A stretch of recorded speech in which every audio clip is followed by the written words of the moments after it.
Hello and welcome to OTC. I'm your host, Buddy1927. In the next couple of episodes of OTC, I'll be talking about the different types of tanks in World of Tanks.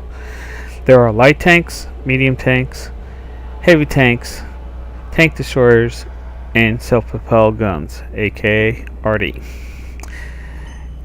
In the next couple of episodes, we'll be discussing these 5 types of tanks, their roles and characteristics of the tanks. In this episode, we'll be talking about light tanks.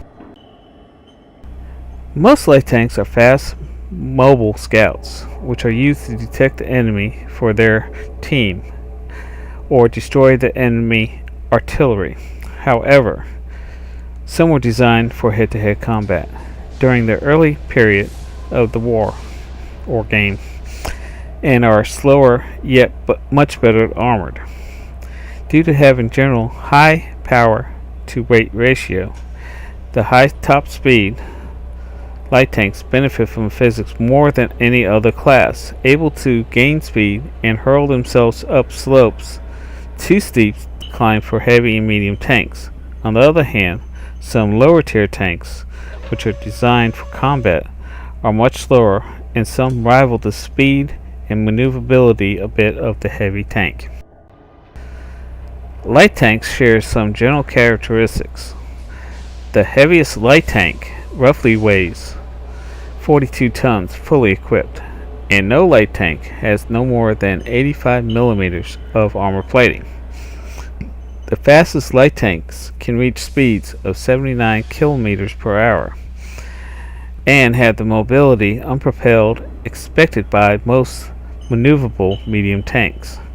Due to their low weight, light tanks have little in the way of armor and do not generally carry much firepower, so they are not well designed to trade shots with medium or heavy tanks. There are some exceptions to this rule.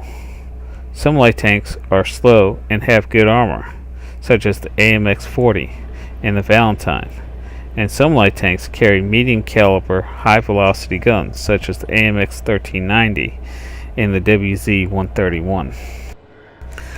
Light tanks have a unique feature that no other type of tank shares. They have the same camouflage value while moving as they do not moving. This means training the camouflage crew skill is very helpful on the light tanks, as you can remain undetected by the enemy at outstanding ranges while the light tank detects the enemy before that. With the maximum camouflage training on the vehicle with the best camouflage values, a light tank can remain undetected up to 300 meters, and in addition to this, they usually have a great camouflage value comparable to the TDs to their small size. This means that you need to train the camouflage perk as your first skill on the light tanks, and it also means you need to actually go into the exterior like this and actually camouflage your tank like I have done. The great speed, mobility, and usually small size of the light tank allows them to have the better probability of avoiding artillery fire and can take advantage of gaps in the enemy defenses to locate and destroy the enemy artillery, or sweeping in behind defenders and attacking their weak rear armor. If a light tank flanks an enemy TD, it can usually use its mobility to keep out of the TD's firing angle while destroying the helpless vehicle. However, the medium tank will have the firepower, mobility, and armor easily destroying the light tank.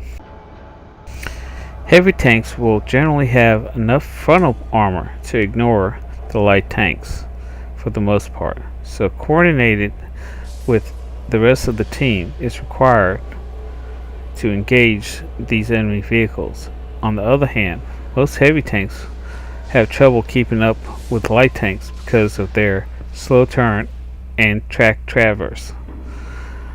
Light tanks are also food for bait due to the fact that they are considered easily killed if they stay still. Most of them are good for distraction, as an inexperienced player may turn his attention away from the main threat to get an easy kill. So in conclusion, light tanks are the eyes, the ears of the team. Use your superior maneuverability to spot the enemy, radio back to your team, and duck back quickly under cover before your opponent even knows what has happened. Here is a clip of a light tank in action. Okay, this is the M5 Stewart American light tank. As you can see, we're beginning to start the run as we go to find out where the enemy is at.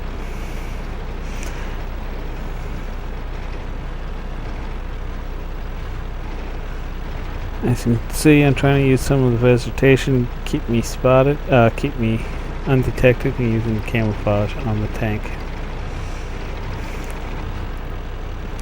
As I'm making the run down the hill, I'm using these buildings here to make sure that I'm not detected yet. And we're coming, we've got time to cross over the river, so I decided to going down the gully, I decided to go down the bridge. As you can see, I got a KV-1 off to my left that's been spotted. You can see that my allies are firing upon him, and he's actually dead now. This is what I was just talking about by distracting the enemy. He's concentrating on trying to kill me, and the greater threat was my allies up top. And as you can see right here, I'm using the cover. I spotted the tanks, now I'm trying to use the cover to protect my tank. And we continue around the hill. And as you can see, what I've got spotted so far, all these red and light pink is what I've spotted. And we continue making the run. I'm trying to use the terrain, but it's kind of hard to cover my butt with this type of terrain. Taking a couple good hits so far, and I'm going to run down the hill. Okay, as you can see right now, I've spotted all four of these tanks off to the left, and I still have a couple lit up on the right. And we'll continue to run. I'm doing a little zigzag to try to keep from getting hit. It's not working too well, but it's working. I've taken too much damage. I'm about dead here, but I've done my job. As you can see, these red and pink is everything I've spotted. I spotted 12 tanks in this run. Got the scout medal. I'd like to thank you for watching OTC, and have a good day.